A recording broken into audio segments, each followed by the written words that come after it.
Good day mga mima ko. So for today mini vlog, gagawa po tayo ng homemade chicken tocino. So as you can see, dapat mga laman sana to na mga manok, kaso walang available dito banda sa amin. Kaya ito na lang po yung pinagdesisyonan ko na gawin kong homemade tocino. So as you can see, meron na po tayo rito na 1 kilo ng manok at nihinugasan ko na po yan ng malala. Ayan, as in malala, as in mabuti. And then syempre, hindi pwedeng mawala ang ating UFC tamis anghang banana ketchup. So kasama po to dito na ilalagay natin maya-maya at imamarinate po natin yan ng halos 2 oras o much better. Mamayang hapon ko na siya lutuin para may pambaon na rin yung anak ko at the same time ulam na rin po namin sa gabihan to. At syempre meron po tayo ditong toyo. Yung toyo po natin may mga puti-puti po yan kasi po nilagay ko na po rito yung paminta na durog kasi ilalagay rin naman natin to dyan later. At syempre, hindi pwedeng mawala ang bawang. So, wala pa akong pampino ng bawang, kaya kinuchilyo ko po na itong mga mima ko. 2 ulo po ito ng bawang. Mas marami, mas masarap po. Syempre, hindi pwedeng mawala ang ating sugar. Syempre, chicken tocino nga, it means to say, matamis. So, bahala na kayo kung susobrahan yung tamis or yung kaya lang po ninyo ng tamis. So, ayan na nga po. Pagtas ko mapakita ang mga ricado, syempre ilalagay na po natin ang ating soy sauce na meron pong pamintang durog, ang ating bawang, ayan. Syempre, ang ating sugar. Ayan, bahala na po kayo kung gaano karami yung sugar na ilalagay nyo.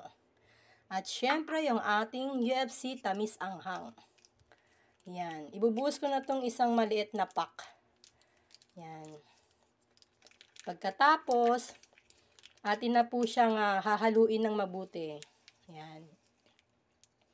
Siyempre, wag niyo munang kalimutan na maglinis at maghugas ng kamay pag kayo po ay magmamasa ng ating chicken. So, nakalimutan kong bumili ng plastic sa kamay, kaya ikakamay ko na lang siya. Anyway, nagsabon naman ako ng Safeguard. Ayan. So, hahaluin na po natin siya ng ganyan para po ma-coated po lahat ng ating mga seasoning na nilagay sa ating chicken. And then, ilalagay ko po ito sa ref. At dun po muna natin sila ipapahinga hanggang hapon. So, hapon ko na po lulutuin mga mima ko ang ating homemade chicken tocino. Yan. Siyempre, lalagyan din po natin to ng pampalasa. Ang ating magic sarap seasoning. So, ayan. Kailangan haluin po natin ng mabuti para po magpantay yung lasa at manuot sa ating chicken. At ilalagay natin to sa ating ref. Ayan, at lulutuin natin to mamayang hapon. Para ito na yung aming ulam sa dinner at baon na rin ni Bunso. So, ayan. Make sure na nakapaghugas kayo ng mga kamay mga mima pag gumawa po kayo nito. Ayan. So, marinate na po natin to sa ref. Para mamaya maluto na po natin ang ating chicken tocino. So, ayan. Marinade na po sa ref. Ilalagay na sa ref. Ayan.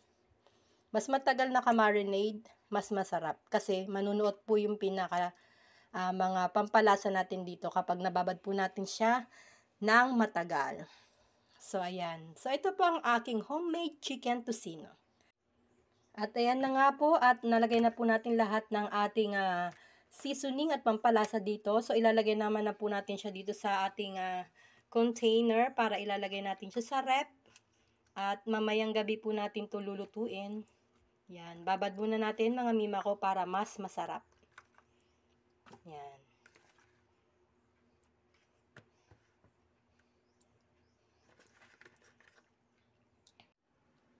At ito na po ang ating ginawang homemade chicken tocino. So, as you can see mga mima ko, nakalagay na po siya sa isang malinis na container.